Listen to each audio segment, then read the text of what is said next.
Hi everyone, welcome to another episode of Before the Motorways. So we're sticking with the A6, we're just in Lancaster at the moment, we're going to follow it up to Kendal. So in this episode today, we're going to be looking at the one-way system in Lancaster. This was originally a two-way section, this is Skirton Bridge over the River Lune.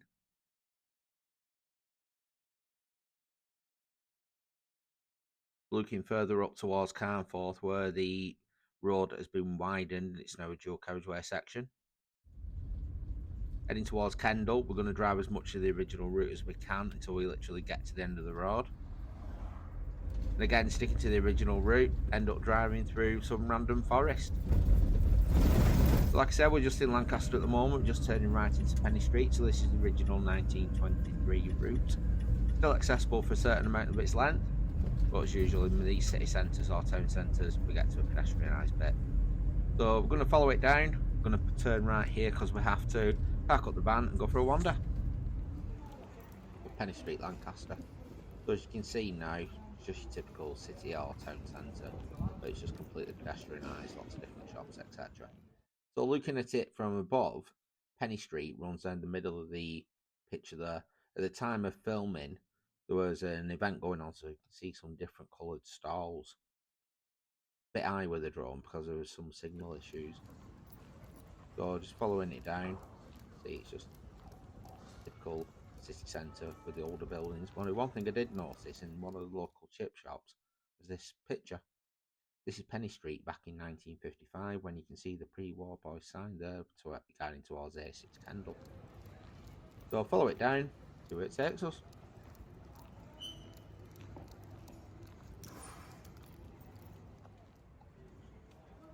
So our street's name's now changed, it's now North Road. The road would have gone originally where that red tarmac is now. So looking at it from above, North Road runs from where the trees are on the top right of the picture in front of the buildings. So where the bus is coming round at the moment, that's where the A6 would have been two-way.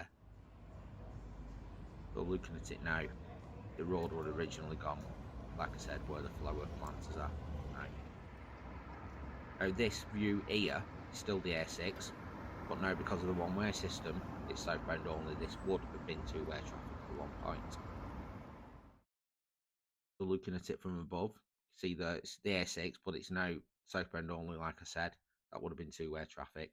The top left of the corner, you can see Skirton Bridge. Now that's still the A6, but again, southbound only, would have been two-way traffic back originally.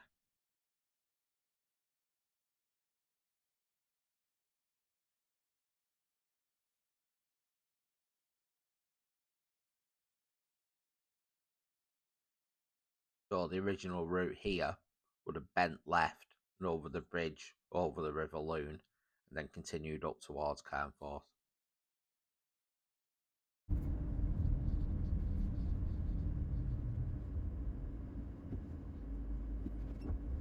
So back in the van in my quest to drive as much of the original route as possible. See here we're going over Skirton Bridge, but obviously doing it southbound, we're not allowed to go northbound driving it. Now slow the footage down a little bit here. This is where if you was going north to south you would originally gone to the right, but now it's bus gate only. On that section there's quite a few bits what are bus gates. So back on the original route now, having done the quick loop round the buildings.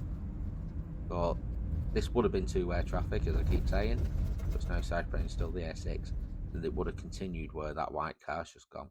So let's have a tour de Lancaster. Don't know where the sat nav took me here, but it took me down some little random bits to get back, heading up towards Carnforth again.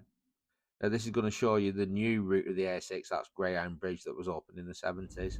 So looping back round, back to where we were before, but this time we're going to do a left, head north out of Lancaster. We're going to follow it up. Now this is still the same original route, so whacking in time lapse for this. So the only bits that have changed recently here are coming up. There's a little bit of a diversion over the Bay Gateway, but it's not a million miles off route that.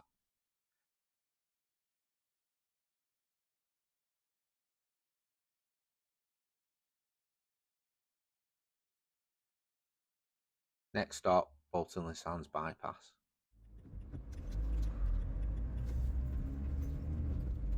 So onto the original route now. Quite a long one this, so I've not done it in time lapse, but I have done it in double speed out to the video a bit stupidly long. So this was only the A6 for 5 years. Bolton Le Sands bypass opened in 1928, and the bypass is actually called Bypass Road, but spelled BYEPASS. So we'll just keep it in double speed and we join the original route shortly.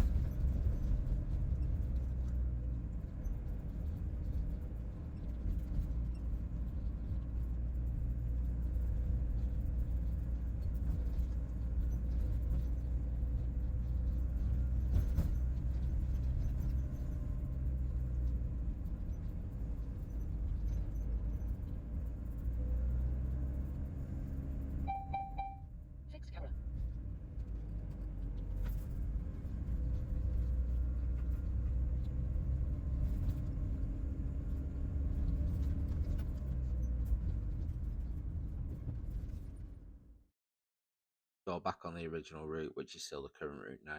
So whacked into time lapse on this. So just passing through towards Carnforth now.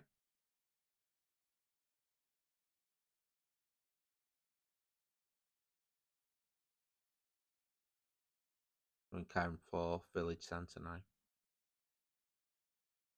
So still the original route, but it's a slight diversion coming up here near the West Coast Main Railway line. So this is the current, which is still the original route. So got a roundabout here now, which I'm guessing wasn't there back in 1923, but the road has always gone left here.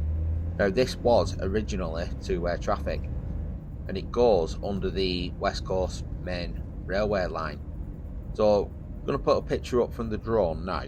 As you can see on this picture from the drone, the original route is on the left, which was at the time two-way traffic, but you got southbound only now on the right of the picture. So it would have gone under this little bridge here, which I'm guessing would have been a little bit of a bottleneck. So from now, it's still the original route until we get to Heversham. So next stop's Heversham. So coming into Heversham now. Now the bypass that we've just come off is officially called Heversham and Leasgill bypass. Now this original route was only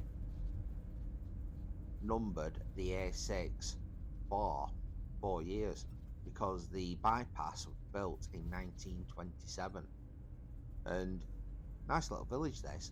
There was actually a sign on the right that said A6, and I spotted it as I drove past. I was going to actually loop back round and take a picture of it, but quite a bit longer road than I thought it would be. This, to be honest, I got to the end and just completely forgot.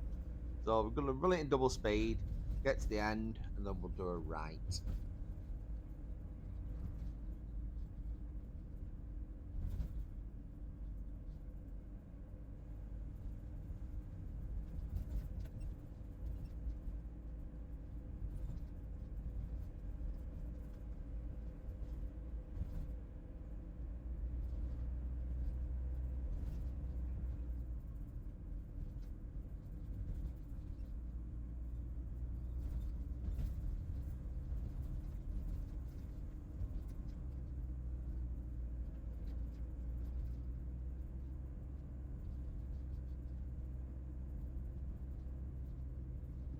So coming out to Leasgill now, I'm going to do a right at the bottom of this hill. This is back onto the current and original route. Then it's a short time lapse hop past Levins all until we get back to the original 1923 route. Now this route is still drivable, obviously both ways. You probably noticed it on the ground there, it said access only, because it's signposted off the main A590 and the A6, but southbound only, because it does come to an end a little bit further up. There's not really any point in driving this unless you're just some geek who likes filming stuff for YouTube. So as you can see, got a bit of a problem now. Can't go any further. So obviously the original route would have carried on going straight here, but now it's no entry and you don't want to go up there because that is literally the westbound A590. So we'll turn it around, back in time lapse, past Leamington again, back under the A590, and then try and find the original route. Go back on the 1923 route now. You see it's quite a wide road, it would have been okay back in the day.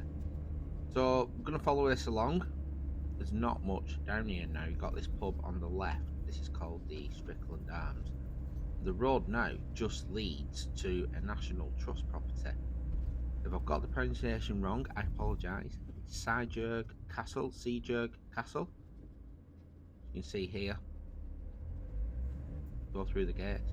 Now I followed this up just expecting to be able to turn round. I thought, right, fair enough, yeah, it's still pretty wide. Possibly was the original route. So I kept going. I kept going. Just thought, just roll with it. And got to this bit. I was going to turn around on this little triangle a bit.